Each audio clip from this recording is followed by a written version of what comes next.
कहानी की शुरुआत सन 1939 से होती है, जहां हमें एक यहूदी पियानिस्ट दिखाया जाता है। उसका नाम व्लादिस्लाव सिपिलमैन होता है। वो पोलैंड के वारसा में एक रेडियो पर लाइव पियानो बजा रहा होता है, मगर तभी वहां जर्मन सैनिकों द्वारा हमला कर दिया जाता है। फिर सिपिलमैन वहां से भागकर अपने घर तक पहुंचता है। वहां उसकी फैमिली वारसा को छोड़कर कहीं और जाने की तैयारी में थे, क्योंकि जर्मन ने वारसा पर कब्जा कर लिया होता है। वो सभी रेडियो में सुनते हैं कि ब्रिटिश और फ्रांस जर्मनी पर हमला करने वाले हैं।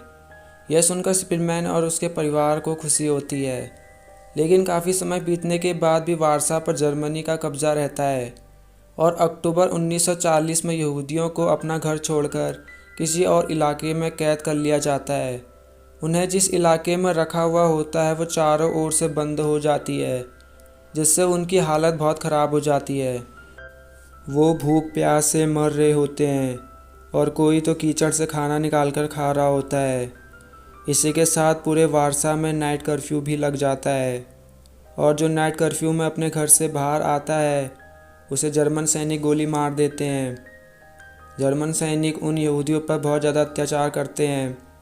अब सन 1942 में सभी यहूदियों को जर्मनी द्वारा ट्रेन में बंद करके कहीं और भेजा जा रहा होता है। तभी एक ऑफिसर सिपिलमैन को उसके परिवार से अलग कर देता है और सिपिलमैन के परिवार को ट्रेन में बंद करके ले जाते हैं। सिपिलमैन को नहीं पता होता है कि अब उसके परिवार का क्या होगा।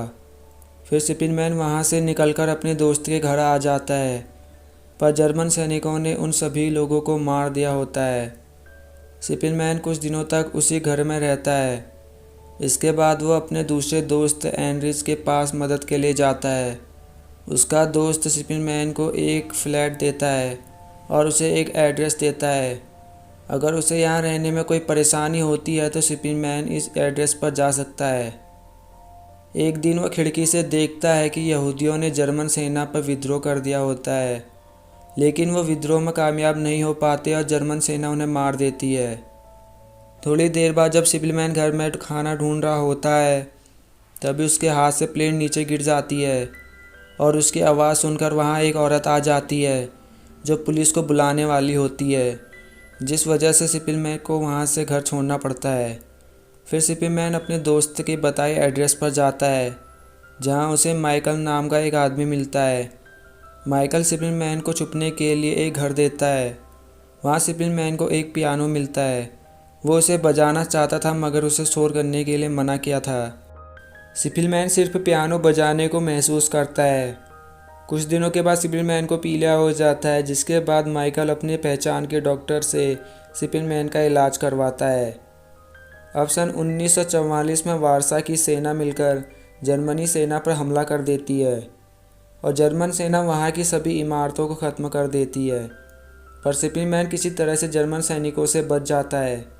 वो अपनी जान बचाने के लिए इन्हीं टूटी इमारतों में रहता है। उसे इन टूटी इमारतों में रहते हुए कई दिन बीत जाते हैं।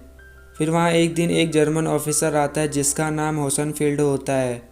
होसनफील्ड को जब ये पता चलता है कि सिपिलमैन एक पियानिस्ट है, तो वो उसे पियानो बजाने के लिए कहता है, जिसके बाद सिपिलमैन बहुत अच्छा पियानो बजाता है। वो ऑफिसर सिपिलमैन को यहाँ छुपने देता है, साथ ही वो सिपिलमैन को रोज़ खाना भी देता है। अब सन 1945 में जब जर्मन सेना रेड आर्मी से पीछे हट रही होती है, तो होसनफील्ड सिपिलमैन से आखिरी बार मिलने आता है। वो ठंड से बचने के लिए सिपिलमैन को अपना कोट दे देता है। फिर वो वहाँ से चला जाता है। वॉर के बाद रेड आर्मी बचे हुए जर्मन सैनिकों को कैद कर लेती है और सिपिलमैन फिर से रेडियो पर लाइव पियानो बजाने लगता है। और इसी के साथ एक कहानी यहीं पर ख़त्म हो जाती है। उम्मीद करता हूँ कि आपको ये कहानी पसंद आई होगी।